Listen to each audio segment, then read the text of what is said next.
Hello, everybody. Thanks for joining us, everyone. Hope you're having a great day.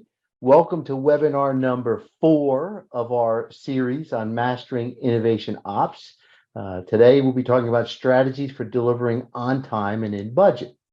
My name is Paul Heller. I'm the Chief Evangelist at Sopheon, and I help companies navigate the innovation landscape. I regularly speak and blog about innovation, and I have a weekly podcast on innovation. And it's my pleasure to be your host today.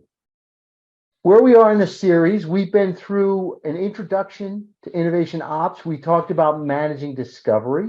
We talked about managing products. We had some great speakers for that. And today we want to talk about managing projects. And this is a very exciting topic. We've got a lot of people registered for this one. And so it's my pleasure to introduce Ketan Jahagirdar.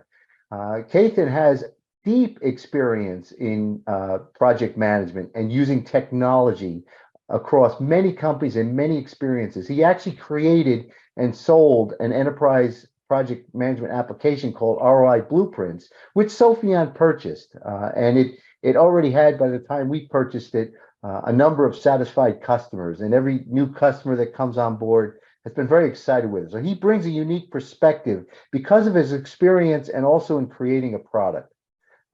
He also has a fun fact. He has a U.S. patent. So that's always a nice fun fact. Ketan, thanks for joining us. Hey, Paul, excited to do this, and I want to thank all of you that have taken the time to join us today. Our session is going to be on project management and keeping projects on time and under budget for high-risk innovation projects and projects in general. So let's get going. So in innovation and NPD, there are two categories of risks, okay? Upfront, there's a market fit risk, and then followed by execution risks. Once you've decided this is a great product, you want to build hundreds of millions of them and get them out the door. There's a different set of risks associated with those, and that's what we're going to focus on today. Okay. So let's start by actually taking a look at an example. So the Dreamliner. I'm sure most of us are familiar with it. Some of us have probably ridden in this, flown in this plane.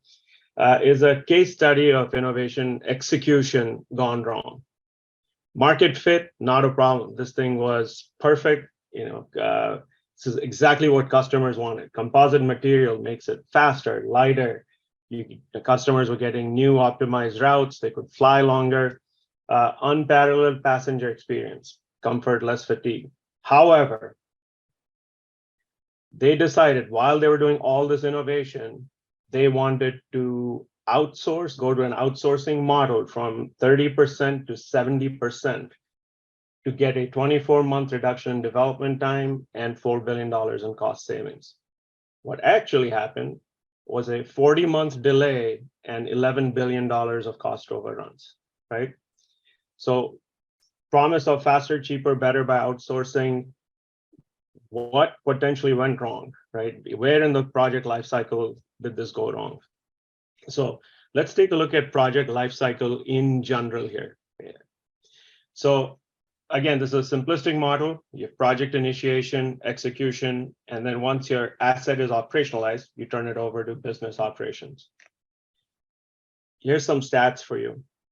35% of projects, this is from PMI, 35% of projects generally were deemed failures and the budgets were written off. So all the cost spent is written off.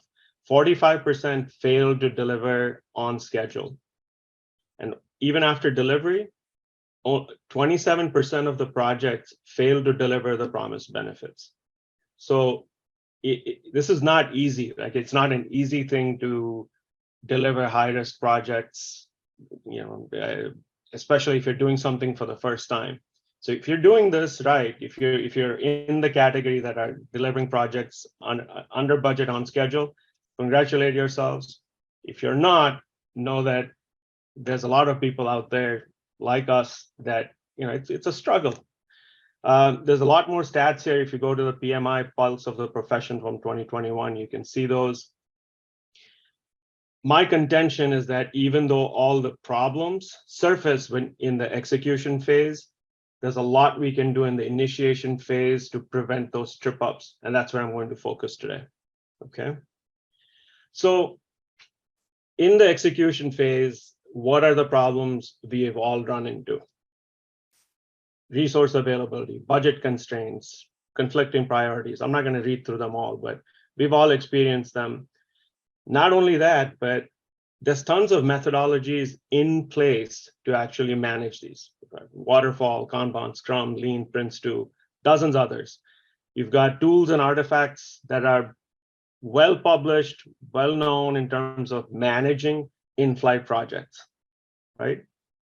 You've got metrics that some of us, hopefully all of us are measuring, CPI, SPI, velocity, depending on what methodology you take. So these are important. You have to consistently follow them. You have to measure the data, but we'll focus on those in another webinar. Today, again, I want to focus on the initiation phase, okay? Because those have problems too. And in fact, a mess up in this phase can really set yourself up for failure in the execution. So generally, people tend to be very optimistic when we're creating budgets, when we're creating benefits, and that optimism is a problem, right? In highly innovative products, there's a lack of prior art. Look at Boeing; they're trying to come up with a brand new composite material for the body. If you don't have anything to go after, that's an inherent risk. And then we don't put as much governance upfront as we do maybe focus during execution or in postmortem reviews and things like that. If you were to apply that same due diligence upfront, and that is what I'm going to give you some tips on and frameworks to do that. Due diligence and a very hard review of the budget, the cash flow, milestone plans, the risk register, and resource commitment upfront will go a long way in solving these problems. You have to have, if you look at the InnovationOps framework, you have to have the organizational support. The governance, internal audit have to have the teeth to really do that analysis.